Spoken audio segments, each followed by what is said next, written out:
Hello, sixth grade. I just want to say big thumbs up, big shout out to Sabrina Zavala, Karina Gonzalez, who have been consistently turning in their work. Thank you so much. I really appreciate it. So, where are we in terms of our drawing? Well,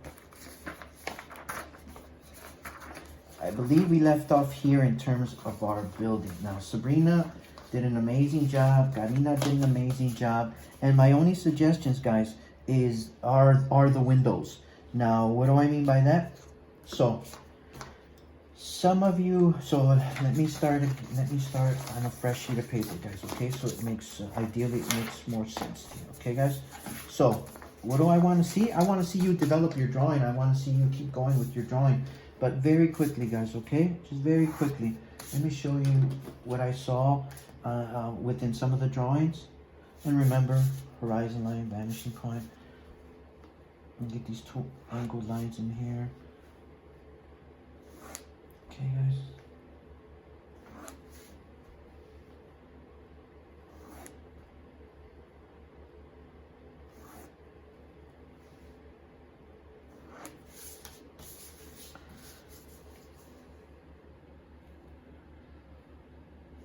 Scenery, please sit closer to me or closer to.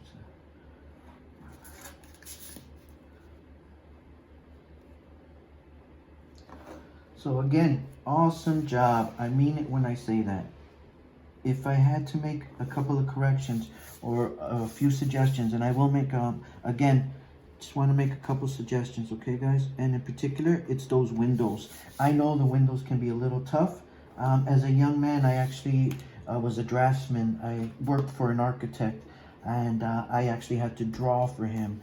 What do I mean by that? Well, when I started studying architecture as a young man, it was in the 90s, so quite a while ago. And in short, what was happening was we were transitioning, or should I say, architecture was transitioning from blueprints, hand drawn, to AutoCAD / the aid of a computer.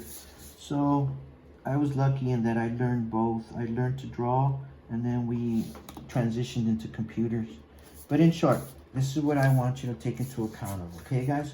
So, what's happening here? Well, let me darken these lines, okay, guys? So we, first and foremost, have a good understanding that this is our building here, of course. Okay? Just give me a few more seconds, guys, while I darken these lines, okay? And I hope Julian's doing okay. He didn't turn in his assignment last week, and he's been on point. He's been doing a good job turning in his assignments. But as I said, he didn't turn in an assignment last week, so I hope he's doing okay. Now, so the windows, guys. So what some of you are doing, guys, is you're just drawing rectangles or squares for your windows. We can't do that. So what we have to do is, first of all, figure out how many floors this building has. And let's divide this line in half, and we'll just gauge it by looking at it. We'll just take so let's just say there, okay? So let's just say 4. And I can go 8, I can go 12, but I'm just gonna go 4 so the windows are a little larger, okay, guys? So let me line up with the vanishing point. Okay.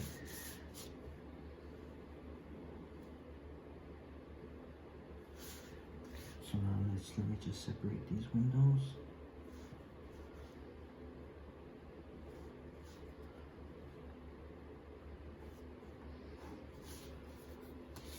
Okay, and let's put our very large doors here. After all, this is, let's say,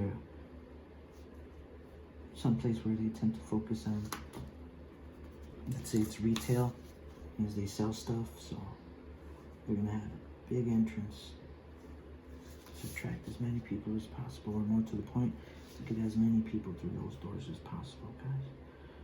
By that I mean an entrance, not so much marketing. Okay, so just that. Okay, guys. Okay, so what's happening is this. These lines, guys, even for the windows, they have to be drawn from the vanishing point to the building. That means they should be at an angle, guys.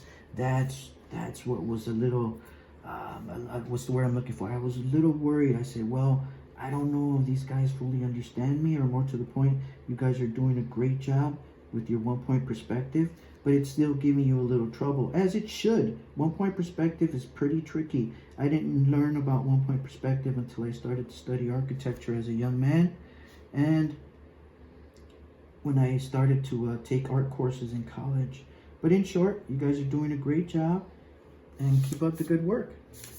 Okay, guys? So remember, what makes something look three-dimensional in terms of 1 point perspective drawing? It's the converging line, guys, not the horizontal, not the vertical. And once you have that, guys, then we can come on over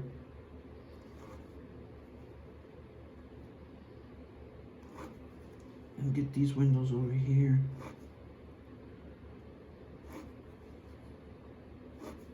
So that's what was happening with your drawings, guys. The windows were slightly off, but overall, I was happy with the drawings. Like I said, I have to understand that this is not easy, and B, without me in front of you guys, or me at the dry erase board, and me basically being able to always provide a word of advice, I know it gets a little hectic.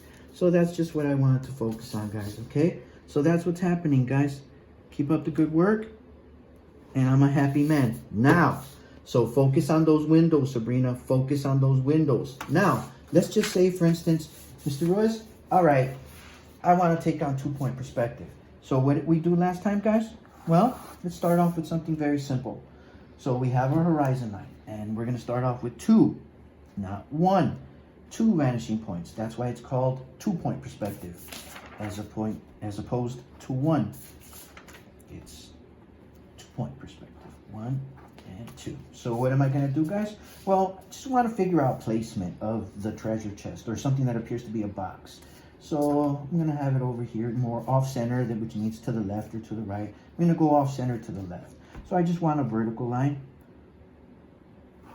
Okay, and I'm going to stop there. Now, I'm going to come on over to my vanishing point, line up with one end. Okay.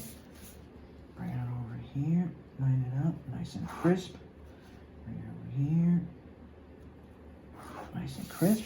Okay, now you need 2 more vertical lines in terms of determining the size. So something like a chest, a treasure chest, or a toy chest is typically wider than it is longer.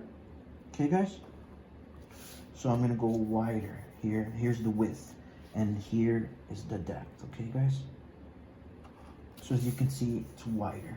Okay, now what do I do? Well, no worries, guys. You line them up. Again, pencil at the vanishing point. There we go. There we go. It's that simple, guys. It takes time to have a good understanding, and this is just the beginning. By no means have I mastered 1 point perspective, let alone 2 point. But the point is, you have to consistently focus, or more to the point, you have to practice, just like with anything else. It's practice, practice, practice, guys. I mean it when I say that.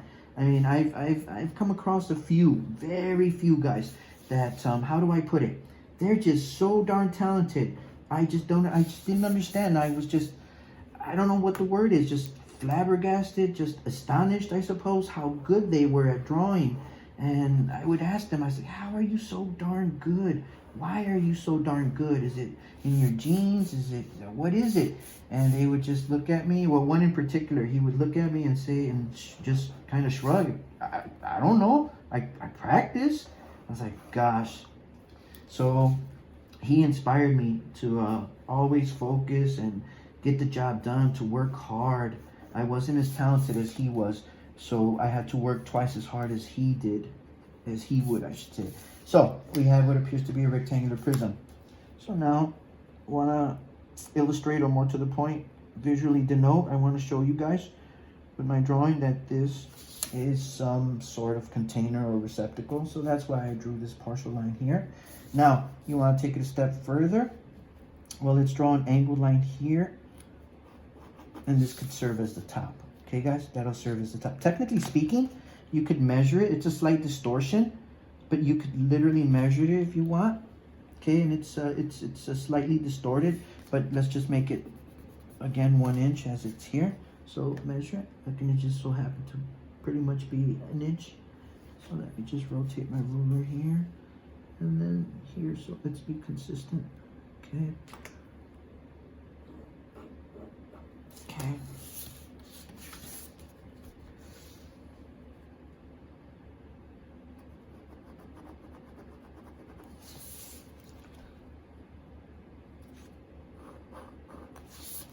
So there we have it, guys.